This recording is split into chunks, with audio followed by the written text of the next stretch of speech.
Good evening. I am Zachariah Patterson. Are you startled by the amount of illiterate subjects there are in the world?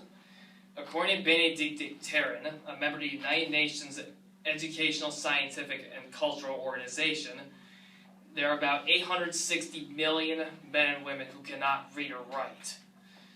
You may be concerned by these facts and want to know how to help remedy for these problems.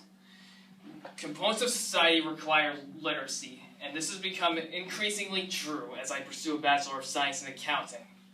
We may not be able to eliminate illiteracy, but we shall continue to reduce it for God's glory.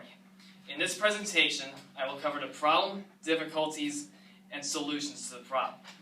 But before we can look for solutions, we must first identify the problem.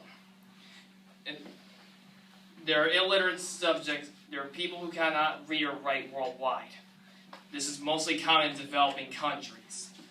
Michael Omalema wrote in 2008 for the International Review of Education that he found a report from the Education for All Global Monitoring Report saying that about 4 out of 10 Africans still cannot read or write. Christian missionaries and colonists attempted to teach them, but their programs had defects. After African countries gained independence, people had mixed views about literacy. Factors for the literacy rates in Africa include beliefs of literacy, dominance of colonial languages, and insufficient research. Also, Kirti Chandra Raja, Jonathan Kennedy, and Lawrence King wrote in 2013 for Social Science and Medicine that literacy in India strongly affects well-being. The Central Intelligence Agency, or CIA, stated that India has a 71.2% literacy rate. Additionally, in 2012, Aurelia Giraud and Sujata Holt wrote in a book that because Cambodia struggled to gain independence until 1993, it had limited access to literature. All developed countries may have very high literacy rates, but there are still illiterate subjects, obviously excluding infants and those who physically cannot read or write. In Goryeo County, South Korea, in 2011, Odae Kwon, Sang So Cho, Sang Won Seo, and Duk Il Na wrote in the Journal of Neuroimaging that the frontal lobe of the brain is responsible for developing reading and writing abilities early in life.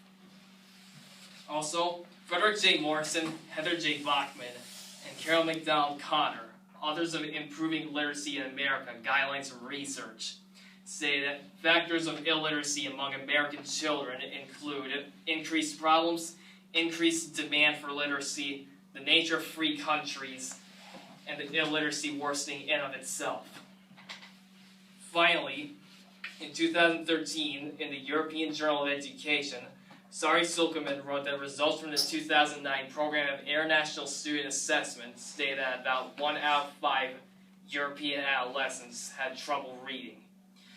Regardless of national development, this is a serious issue. Without literacy, people cannot function well.